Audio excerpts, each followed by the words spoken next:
Hi, Bob. How are you? Hi, Rebecca. I'm good. Good to have you. Thank you for creating time to speak to us. It's truly an honor. And it's always good to meet a family or friends member. Yeah. I know you, but I'm not sure the entire audience knows who you are. Yeah. I'll probably start by introducing myself. My name is Rebecca Ineza, and I am part of a family of friends from Rwanda.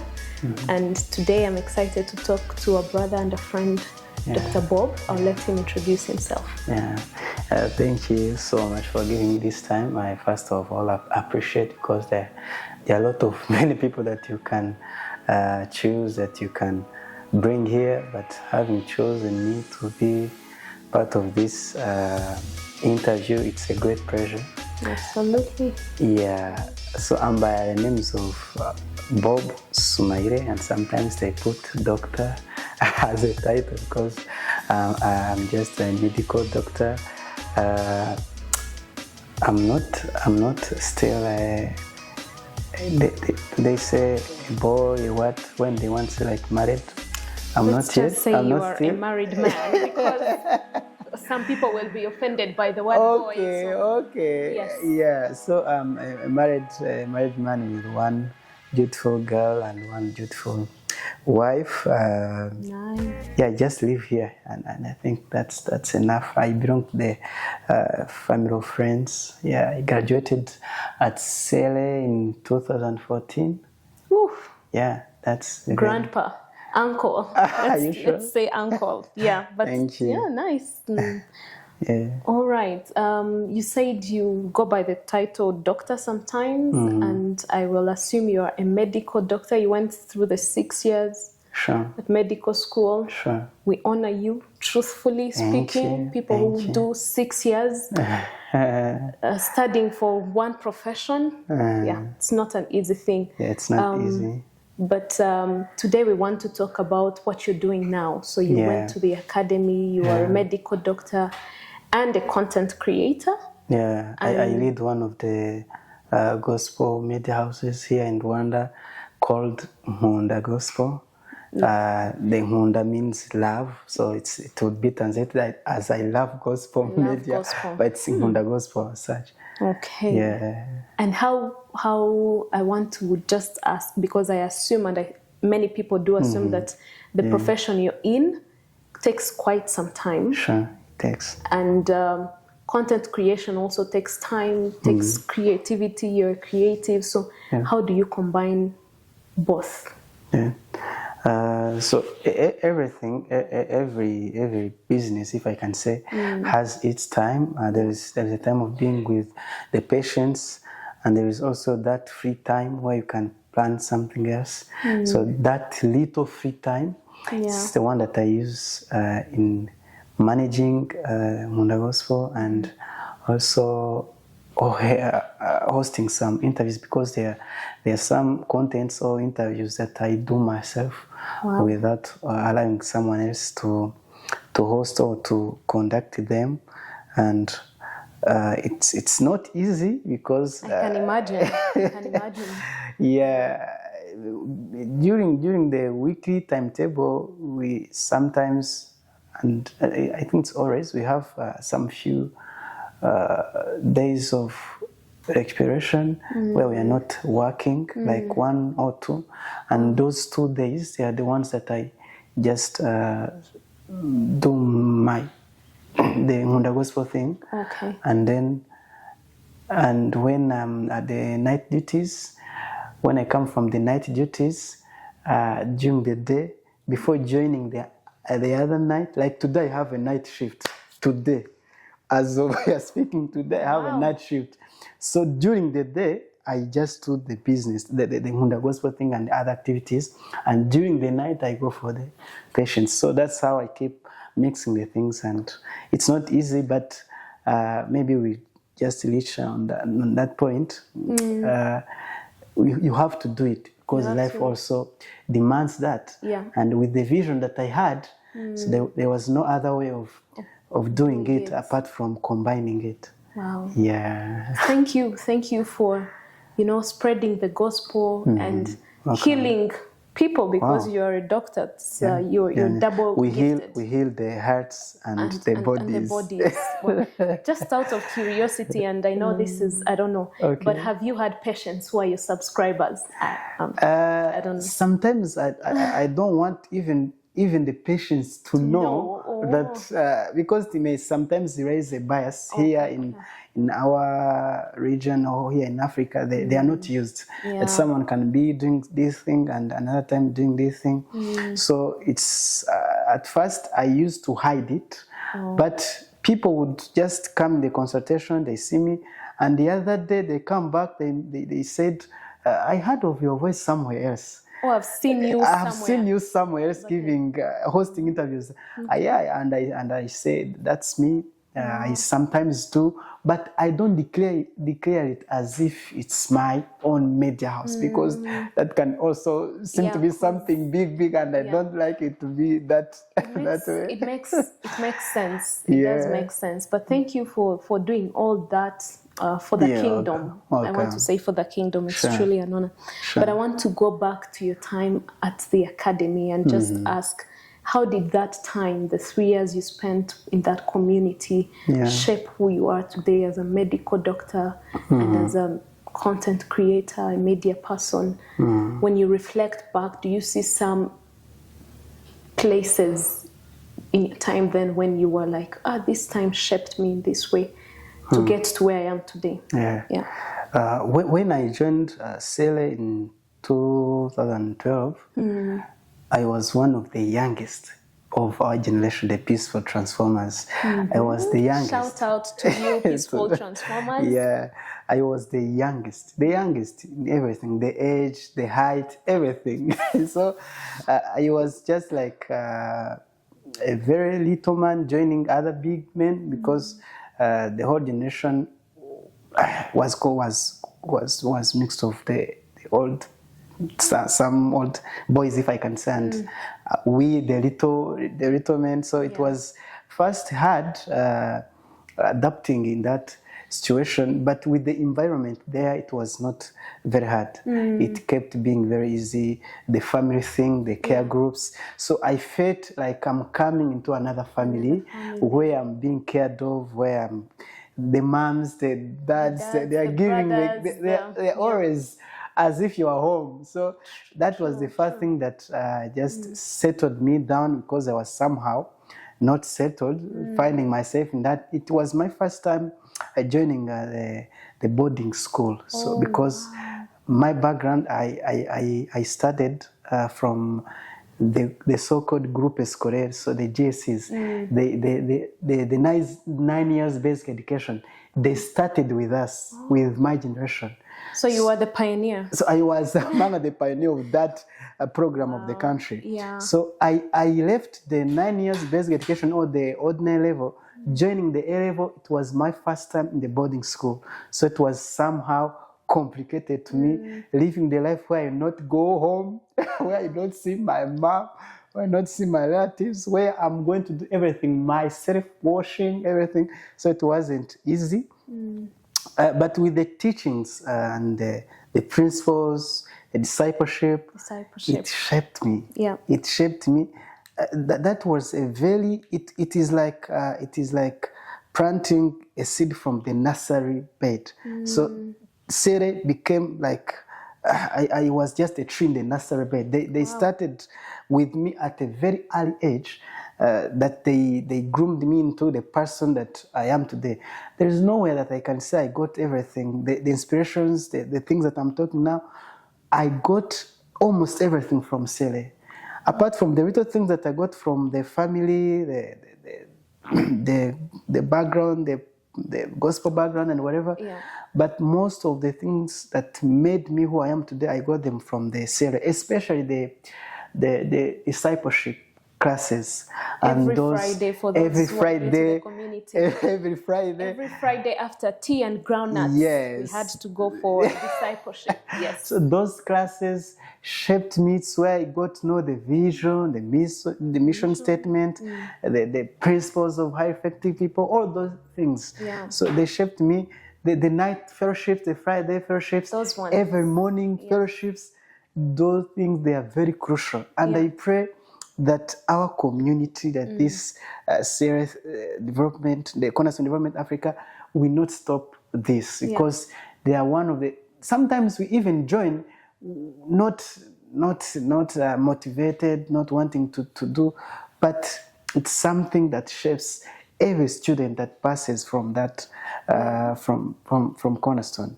So that also shaped me and made me who I am today, if I can say. Wow.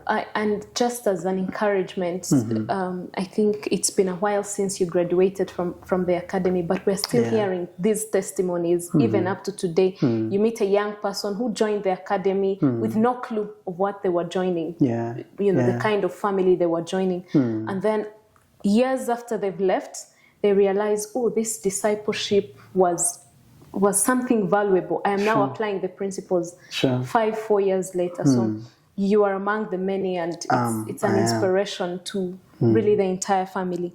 But, when we're speaking like this, someone might assume, life has been good all throughout. Like, so he went to Cornerstone, a very great opportunity to join such a high school. And, he got into medical school, which is not an easy thing for Rwandan students, or it hasn't been.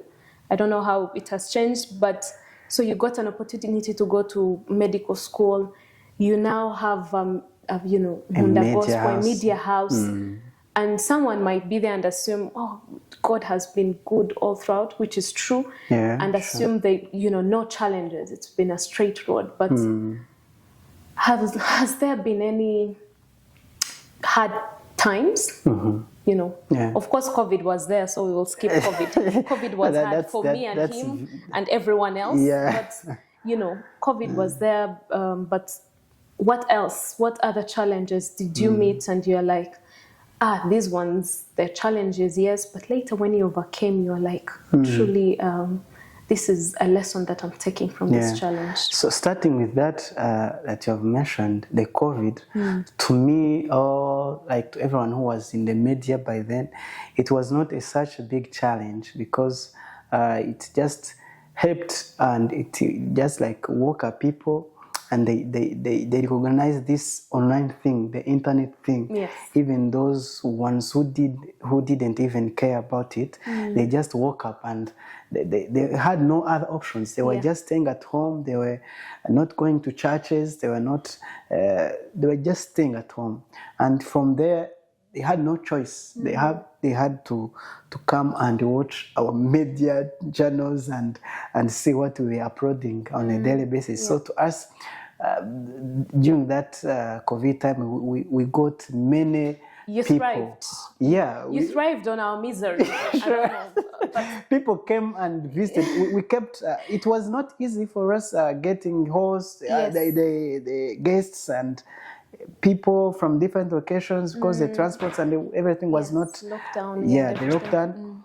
But it was a good time for people to sit and watch what I've been doing. So on that question regarding the challenges, challenges are everywhere. And especially in this field of ours, the challenges are always there. But they are also the best thing that helps you to grow in that career. Like starting the media with no camera, starting with the people who don't recognize you, who don't understand what you are doing, the difference, why you are there, why you are existing. So there are the challenges, but with the time, everything gets solved, gets sorted out with the time. When you just manage to wait, be consistent, and keep that value in what you are doing, everything sorts out with time, and you just get out of those challenges. There are not many challenges that I faced. Only the issue was time. Time was the big, and still today it's one of the biggest challenges that I faced. To mix the medical thing and also having that time for the media, and it's both the two things that you have to carry, not forgetting one. If you just tend to forget, the, you may mistreat the patients. You may also not host the interviews in the way you should be hosting. The quality and everything. So you have to be like able to maintain and balance the two. So simply those were like the challenges that I faced. That's understandable. When you say time, I most young people will say, I don't have time for this. There's a lot going on. I have school, I can't get a job, or I have school and a job, I can't do ministry at church, but here is a medical profession. He's treating you when you have health issues. He's finding time for his wife and child. And he is running a media house that is very successful, by the way. He will tell us his handles and YouTube channel. They'll go everywhere and write that name on the gospel. Yes. That would be enough. Yes, that is, we're supporting you in that way. Oh, thank you. I want to know, how did this idea come about? How did you conceive the idea of a media house? Sure. Was this always a dream, or did it come midway? How? And when you look at the impact you're making, did you ever imagine it going this big, or you were like, oh, let's try this. If it doesn't work, I'll go into, I don't know, something else. Yeah. So. If I remember very well, starting the trunk committee, the ordinary level, I was an information prefect. Okay. Those heads of the information, the ones that give the news in the school. Yeah. So I was the information prefect, and my parents used to tell me that when I was young, I used to tell them that I would be a doctor, and if not doctor, I would be a soldier. I don't remember very well. Every child wants to be a soldier. Dream, I guess. Yeah. But why am I reflecting on that?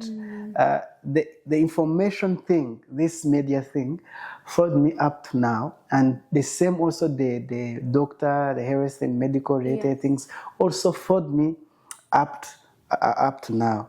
When I was at Cornerstone, I remember that I was also part of the media group. I'm trying to recall the name. The name of I also don't remember very well.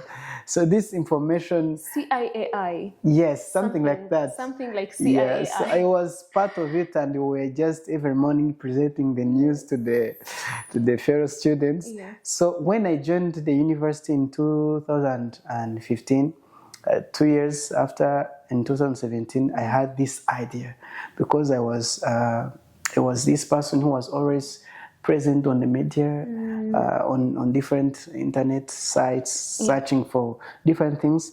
But we also used to search for sources of the Word of God, the preachings, different testimonies, and they were not there, because the people by then, the people who were in the media here, they were just speaking of the stories that doesn't have the gospel in it. Yes. They just, and most of them are true. I feel like most of them are made up. Even up to now, there are those kind of stories. So I had that passion of bringing up something that will just impact the people and transform their lives. And that's where the catchword or the motto of our media house comes from, because we say that you be informed and be transformed.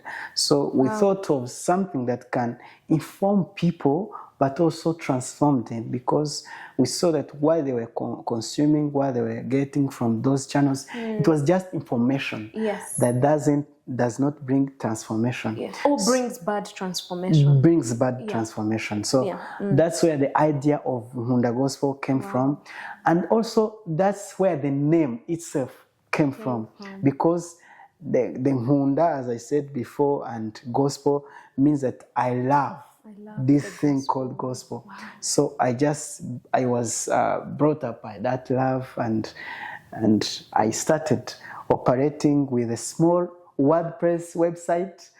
For the people who know the internet thing and the website things, they know that website called WordPress. Yes. It's used to create some blogs and whatever, and different websites. So I just created it myself after watching some tutorials, and then I started writing some stories, and I could write the stories that the pastors and the preachers that had taught at the campus. Wow. And they also get some news outside of the campus. The artists and the choirs who had released the songs, I wrote about those articles. Wow. And all those things, and it grew up to now where it is. So that's how I was inspired of Wonder Gospel, and that's the basic thing, the main thing that we are focused on. It's just the transformation, the good transformation of our audiences, of those who watch us. Wow. Be informed, be transformed. Yeah. Wow.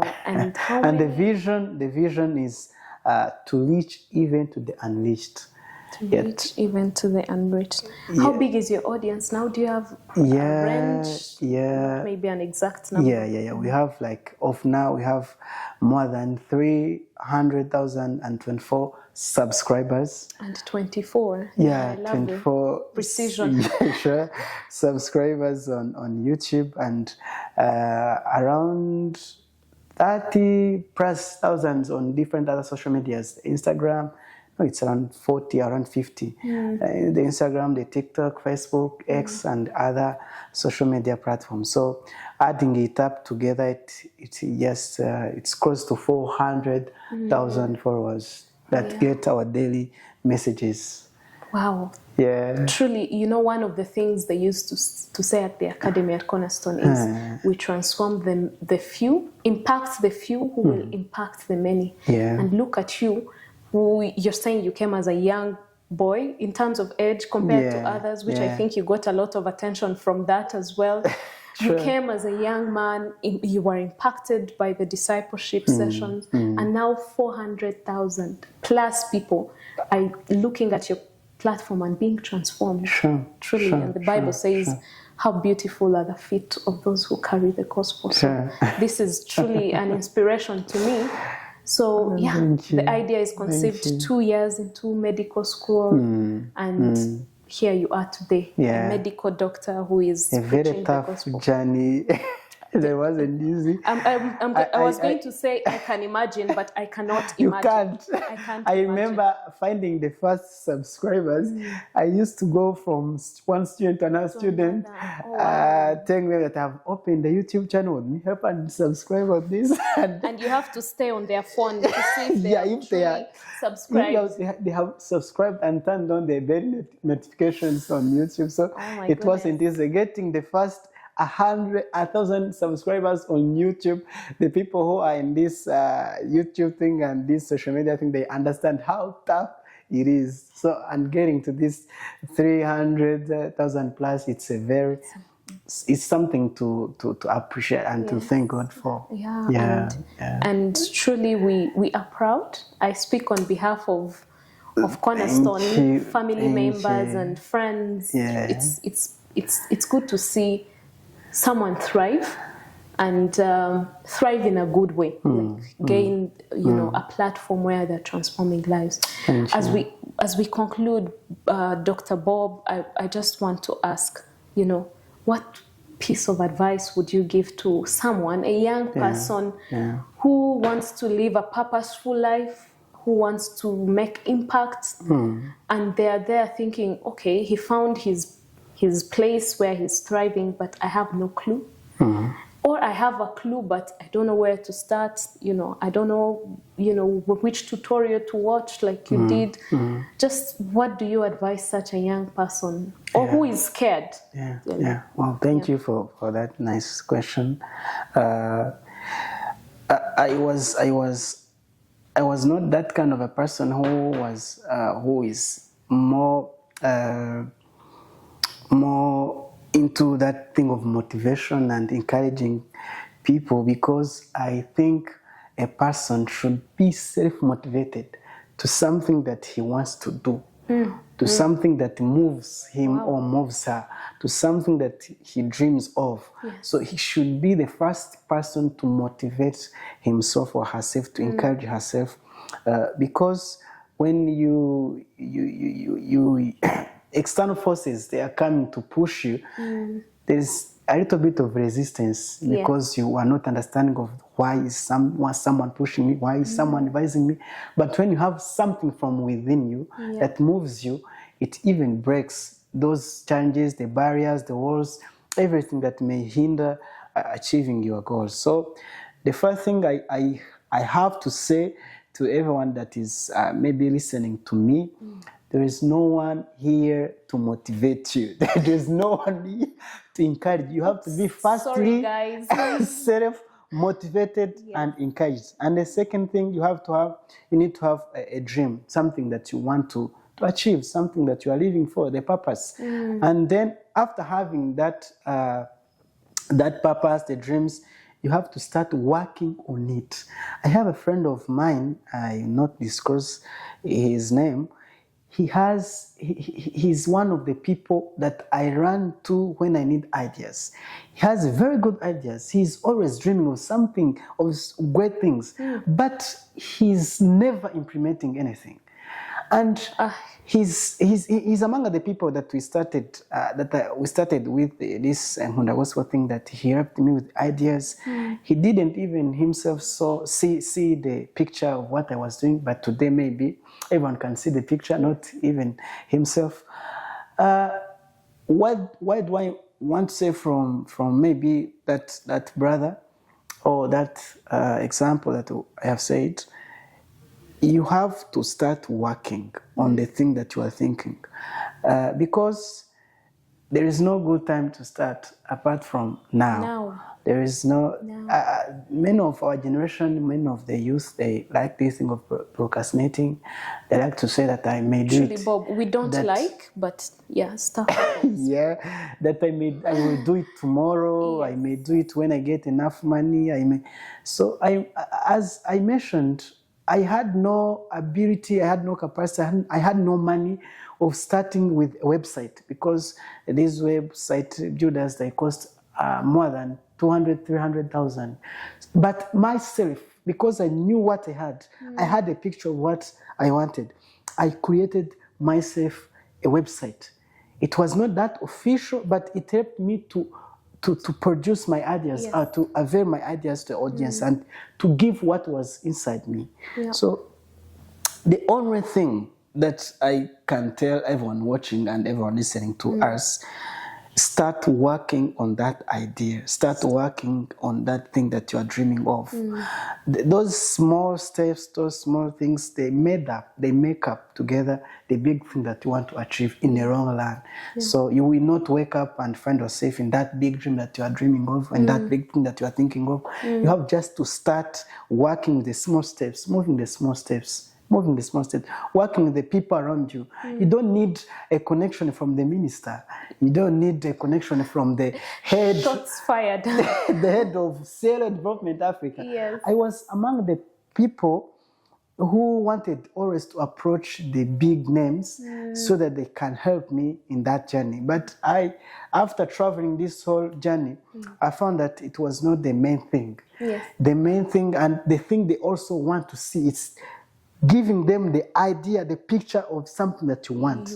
And if they find that picture, even if it's someone who wants to support you, he can start from there. Yes. So the only thing that I have to say maybe today to the youth and everyone following and listening to us, start working on the thing that you are thinking, and on the dream that you're having, on the project that you are having. Don't sleep with it. Begin with a proposal. Write it. I have a lot of papers. I have a lot of projects that I have in my PC that I don't have the capacity of doing now. But anytime whenever I wake up, I think of the way of implementing anything. Whether it's a poster, there is a show that I want to start in any time, maybe in 1 year or 2 years ahead. But because of the things that it requires that I don't have now, the thing that I've started doing today is releasing the coming soons. So the people who follow me I know they are very aware of that show that is What's about to coming, come. yes. Myself, I don't know of the exact date that will be released, but they know that it will be released. So it's a little thing I had to do on my show. I had no capacity of starting it. I had no equipment of starting it, but I have the ability of paying a designer 10,000, 50,000 to design the logos, to design the posters, to pay for the different influencers, to tell the people that something is coming. It's coming. Stay tuned. Stay tuned. So don't just sit and think of starting when you have those big resources. Just start with something that you have, and anytime you will be that successful, and you just achieve what you were thinking of and what you are dreaming of. Wow, thank you so much. I hope you've had. So it begins with an internal fire. You have to have an internal motivation. You have to have a purpose. You have to start with what you have, with where you are, with who you're with. And then you build from there. Special shout outs. Wow. Greetings to your people. I don't know who you want to send greetings to in the community that is following us, but whoever you remember, a teacher, a friend, a care group, anyone. I don't want to go into very much details and appreciating one by one, because to us used to this media thing, sometimes may forget one and it becomes an issue. We unsubscribe. You unsubscribe. But I can start by thanking the Cornerstone Development Africa for having trusted us and for having given me this time of sharing all of this that I've shared, and for also having sponsored and gave us that scholarship of a big and a great opportunity of being shaped, of being made, being groomed into who we are today. So it's a very big pressure and a very great opportunity that we never forget. So, and I thank the whole of the family of friends.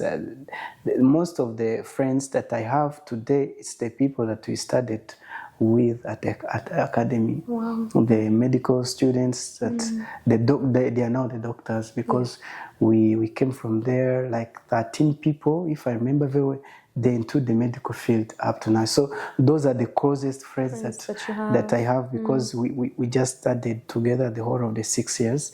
So I thank the Cornerstone family of friends, and I thank also my family, because everything that I do is just my wife, my beautiful baby, and everyone around me that keeps supporting my team and everything. So, and everyone who follows and supports our ministry, supports our media, supports our everything. Thank you so much. We are very much grateful, and we just promise you that we not be. We just keep giving you the best that we can, and I thank you also. Thank you, and Enoch for hosting me, and I think that's enough. Thank you so much, Dr. Bob. It was great hearing from you, and I hope that you go to every Honda Gospel channel there is. Yes, go. Please subscribe, follow, like, leave a text message. Yes. And even those ones who would want to work with us, there are those ones who have sermons, preaching, something to share, as we used to share in Cornerstone care groups. If you have something to share to that audience, there is no price. Yes. You are very most welcome. An opportunity to be famous. Yeah, and and if you also want to, like, there are some people who want to do this thing of the media thing, and they want a consultants. They want someone to help, someone to guide. I'm just here for you. Thank you so much. May the good Lord bless you. May He strengthen your steps. May He grow you, expand your territories. Amen. And at the end of this all, I pray that the Master will say, "Well done, good and faithful servant." I wait for it. That is our prayer for you. Sure. All right. Thank you very much. I hope you enjoyed this, and we'll see you next time. Thank you, Rick.